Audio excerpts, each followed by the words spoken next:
Greetings. I'm Pastor Stephen Dale, the pastor of the New Hope United Methodist Church serving the Northern Berkshires.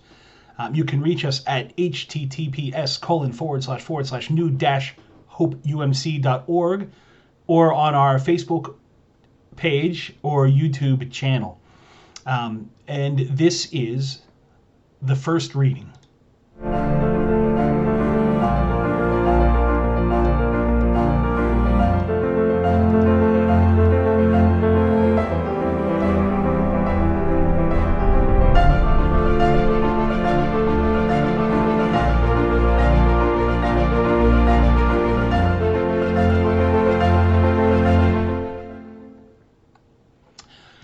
The first reading for February 28th, 2021, for the second Sunday of Lent is from Mark chapter 8, verses 31 through 38. And I'm reading today from the New Revised Standard Version of the Bible. Then he began to teach them that the Son of Man must undergo great suffering and be rejected by the elders, the chief priests, and the scribes, and be killed, and after 3 days rise again. He said all of this quite openly, and Peter took him aside and began to rebuke him. But turning and looking at his disciples, he rebuked Peter, saying, "Get behind me, Satan, for you are setting your mind not on divine things, but on human things." He called the crowd with his disciples and said to them, "If anyone to become my followers, let them deny themselves and take up their cross and follow me. For those who want to save their life will lose it, and those who lose their life for my sake and for the sake of the gospel will save it. For what will it profit them to gain the whole world and forfeit their life? Indeed, what can they give in return for their life? Those who are ashamed of me and of my words in this adulterous and sinful generation, of them will the Son of Man also be ashamed when he comes in the glory of his Father with the holy angels." May God add a blessing to the reading, hearing, and understanding of Scripture. Thanks be to God. This is a tough thing to read, I think, sometimes, because we have this understanding that Peter is one of Jesus' most devoted disciples and staunchest allies and greatest friends. And all Peter is concerned about here is marketing. He knows that even the disciples might have a hard time hearing that not only is Jesus going to die, but then he's going to be resurrected. And certainly the crowds following Jesus, who aren't really sure what's going on, are going to hear that and think maybe something isn't quite right. And so Peter takes Jesus aside and says, "Look, you can't talk like that. You're going to scare them all away." And all he's concerned about is helping Jesus stay relevant.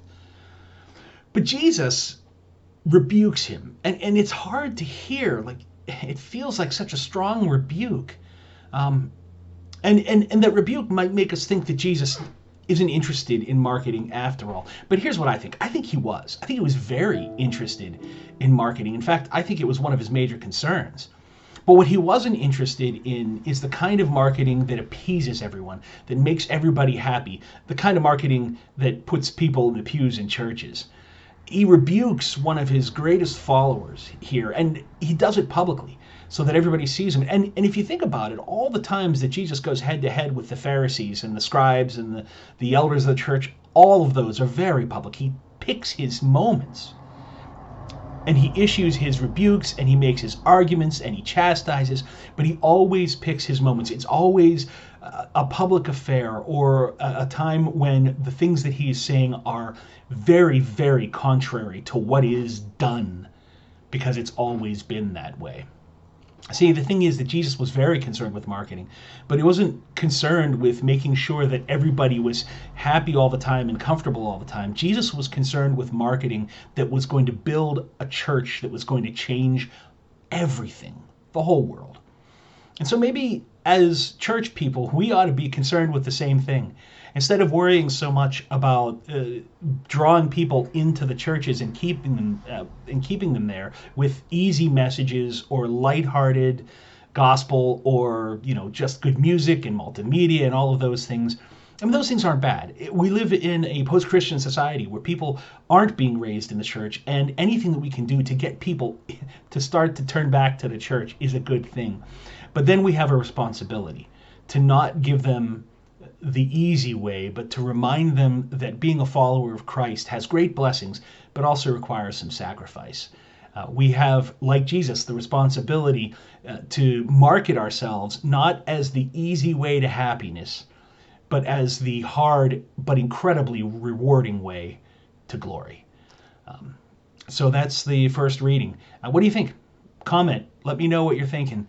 You can worship with us online at 10 a.m. on Sunday mornings at new-hopeumc.org, or on our Facebook page, or on our YouTube site. And if you're watching this either on Facebook or YouTube, give our Facebook page a like and subscribe to our YouTube channel. Help us get our word out there so that we can continue to be in the business of spreading the gospel of Jesus Christ.